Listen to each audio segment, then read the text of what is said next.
సృష్టి ఆరంభంలో బ్రహ్మదేవుడికి కూడా శివుడిలాగే 5 తలలుండేవి. సృష్టికర్తననే అహంకారంతో బ్రహ్మ ఒకసారి పరమశివుణ్ణి తక్కువ చేసి మాట్లాడ్డమే కాకుండా తన 5వ తల ద్వారా శివుణ్ణి నిందిస్తాడు. ఆ అహంకారాన్ని, అసత్యాన్ని సహించలేక శివుడు ఆగ్రహంతో భయంకరమైన కాళభైరవ రూపాన్ని ధరించాడు. తన వాడి అయిన వేలి గోటితో బ్రహ్మదేవుని గర్వానికి చిహ్నమైన ఆ 5వ తలను ఒక్క దెబ్బతో నరికివేశాడు. అయితే తల తెగిపడగానే శివుడికి బ్రహ్మహత్యాపాతకం చుట్టుకుంది. ఆశ్చర్యకరంగా నరికిన ఆ బ్రహ్మ కపాలం అంటే పుర్రే శివుని ఎడమ చేతికి గట్టిగా అతుక్కుపోయింది.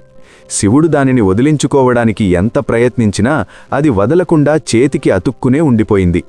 ఆ పాప పరిహారం కోసం శివుడు ఒక భిక్షువుగా మారి ఆ కపాలం చేతిలో ఉండగానే లోకమంతా తిరగవలసి వచ్చింది.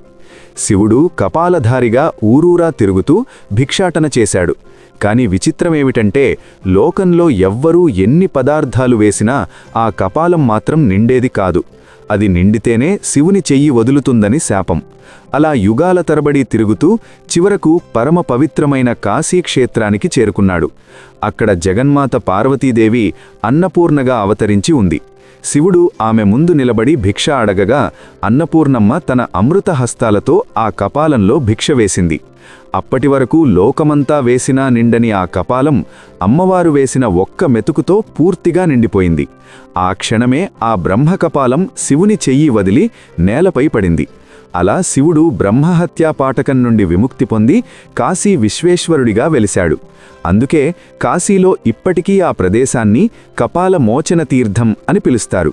మీకీ కథ నచ్చినట్టయితే లైక్ చేయండి, షేర్ చేయండి, సబ్స్క్రైబ్ చేయండి మరియు కామెంట్ బాక్స్లో ఓం నమః శివాయ అని కామెంట్ చేయండి.